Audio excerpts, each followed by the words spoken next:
BJP മധ്യമേഖലാ സംഘടനാ secretary L Padmakumar അന്തരിച്ചു. 57 വയസ്സായിരുന്നു. ഇന്ന് പുലർച്ചെ ഹൃദയാഘാതത്തെ തുടർന്നായിരുന്നു അന്ത്യം. രാഷ്ട്രീയ സ്വയംസേവക സംഘത്തിന്റെ വിഭാഗ് കാര്യവാഹ്, ജില്ലാ കാര്യവാഹ് എന്നീ നിലകളിൽ പ്രവർത്തിച്ചിട്ടുണ്ട്.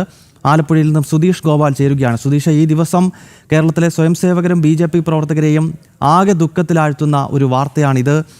എപ്പോഴാണ് അദ്ദേഹത്തിന്റെ അന്ത്യം സംഭവിച്ചത്? എവിടെ വെച്ചാണ് അന്ത്യം സംഭവിച്ചത്?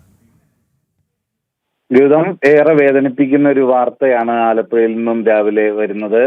എൽ പത്മകുമാർ എന്ന പപ്പേട്ടൻ, അത് BJPയുടെയും RSSന്റെയും എല്ലാം സംഘടനാ പ്രവർത്തന രംഗത്ത് വലിയ രീതിയിലുള്ള സംഭാവനകൾ നിർവഹിച്ച ഒരു വ്യക്തിയാണ്. അദ്ദേഹം ഇപ്പോൾ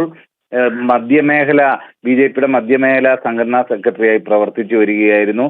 ഇന്ന് രാവിലെയാണ് വീട്ടിൽ വെച്ച് ശാരീരിക അസ്വാസ്ഥ്യം അനുഭവപ്പെട്ടത്.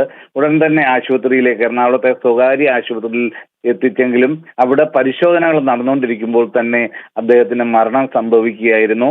56 വയസ്സായിരുന്നു.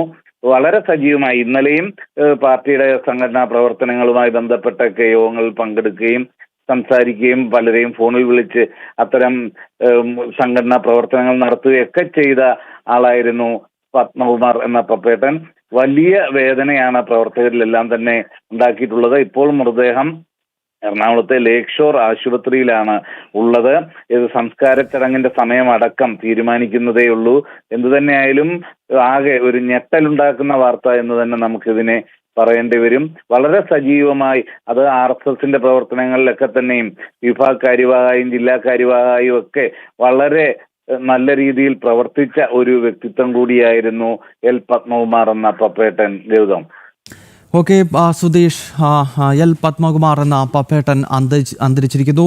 കേരളത്തിലെ സ്വയംസേവകരും BJP പ്രവർത്തകരെയും ആകെ ദുഃഖത്തിലാഴ്ത്തുന്ന ഒരു വാർത്ത തന്നെയാണിതെന്ന കാര്യത്തിൽ സംശയമില്ല. BJPയുടെ ദക്ഷിണ മേഖല സംഘടനാ സെക്രട്ടറിയായാണ് നിലവിൽ അദ്ദേഹം പ്രവർത്തിച്ചു വന്നത്. രാഷ്ട്രീയ സ്വയംസേവക സംഘത്തിന്റെ വിഭാഗ് കാര്യവാഹ്, ജില്ലാ കാര്യവാഹ് ഉൾപ്പെടെ വളരെ പ്രധാനപ്പെട്ട ചുമതലകൾ വഹിച്ച ഒരു വ്യക്തിയായിരുന്നു. എന്തായാലും വളരെ ഷോക്കിംഗ് ആയിട്ടുള്ള ഒരു വാർത്തയാണിതെന്ന കാര്യത്തിൽ യാതൊരു സംശയമില്ല. ആലപ്പുഴയിൽ നിന്നും സുധീഷ് ഗോപാലാണ് ചേർന്നത്.